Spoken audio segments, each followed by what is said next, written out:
My name is H.A. Goodman. I'm an author, columnist, and journalist, and to read all my writing, go to counterpropa.com, support the site through the Amazon links and the donate button at Counterpropa.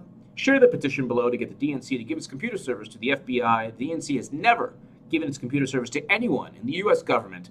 Nobody in the Senate, nobody in Congress, none of the spy agencies, yet everyone believes Russia hacked those computer servers. They've never even looked at them. Share the petition. It's around 5,000 signatures already. Let's get it to 10,000, 100,000. We need to make this national news. The DNC must give its computer servers to the FBI for examination. The FBI requested them. Share my segment on RT's Crosstalk. RT is the Democratic Party's favorite news station. Big Peter Lavelle fan. It was an amazing segment. Share that below. WikiLeaks. Breaking news. WikiLeaks has still not been approached by the U.S. Senate or House Intelligence Committees or by the FBI or any other agency. I'm going to read this to you again, and I'm going to stress the importance of this throughout the following segment. WikiLeaks has still not been approached by the U.S. Senate or House Intelligence Committees or by the FBI or any other agency. WikiLeaks DNC emails and Podesta emails showing that Hillary Clinton accepted money from two Middle Eastern nations she admits fund our enemies in the Middle East, yet she still accepted money, or her foundation, Clinton Foundation, still accepted money from these governments. All the corruption that we found out down in Brazil, feeding debate questions, Debbie Wasserman Schultz and four other Democratic officials being forced to resign, using Bernie Sanders' religion against him in one email. We can go on forever. The 500 conflicts of interest. The DNC and Podesta emails are at the heart of the Russian hacking or Russian influence narrative. I'm going to read you what James Comey wrote to Congress a week before the election, the Comey letter.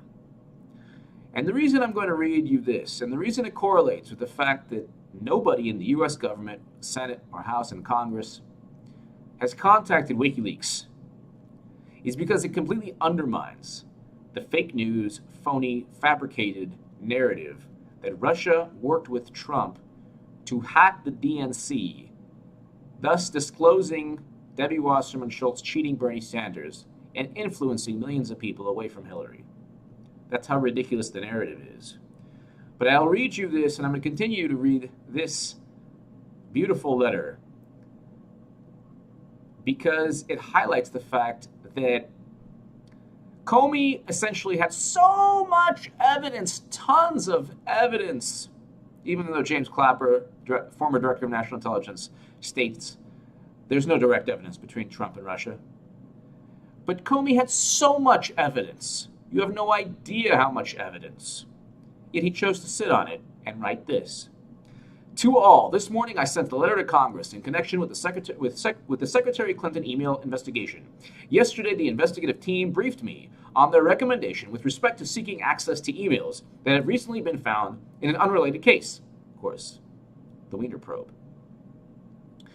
Because those emails appear to be pertinent to our investigation, I agreed that we should take appropriate steps to obtain and review them. He reviewed 650,000 Wiener probe self-portraits in a week. Of course, we don't ordinarily tell Congress about ongoing investigations. But here I feel an obligation to do so, given that I testified repeatedly in recent months that our investigation was completed. I also think it would be misleading to the American people were we not to supplement the record. At the same time, however, given that we don't know the significance of this newly discovered collection of emails, I don't want to create a misleading impression. In trying to strike that balance in a brief letter and in the middle of an election season, a week before the election, there is significant risk of being misunderstood. But I wanted you to hear directly from me about it, Jim Comey. That's the Comey letter. You have the Comey letter that undermines any Russian hacking narrative. They were spying on Trump through the incidental collection of all the spying on his team. He's on tape, text, phone, computer. They have him, they've spied on him, Trump, through his team. But the fact that WikiLeaks has still not been approached by the U.S. Senate or House Intelligence Committees or by the FBI or any other agency, when you hear that and when I hear that, I think of the Comey letter.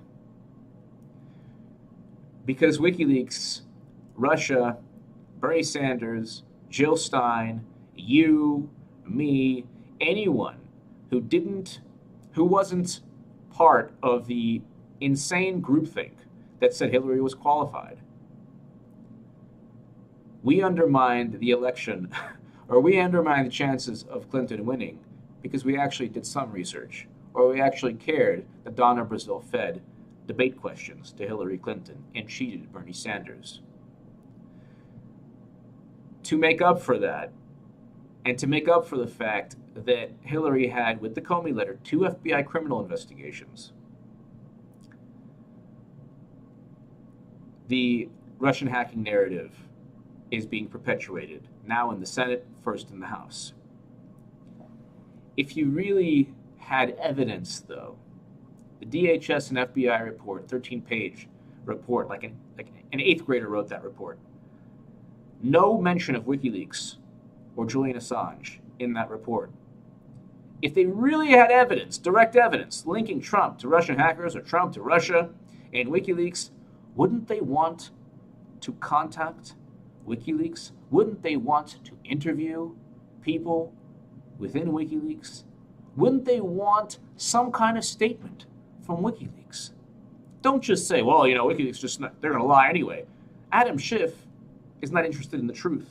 Neither is Debbie Wasserman Schultz or Donna Brazile. She lied continuously. Donna Brazile lied from the second Jordan Sheridan asked her about passing debate questions to Hillary Clinton up until very recently, where she finally admitted that she did pass those debates. Don't talk about lying or bias. If it's an investigation and you have direct evidence, then you want to get some statement from somebody at WikiLeaks. Yet they've never been contacted. But you know who was contacted? The U.S. Congress, a week before the election. And they were contacted by James Comey. That should tell you everything you need to know about this farce of a Russian hacking narrative. Give me your thoughts below. Thank you so much.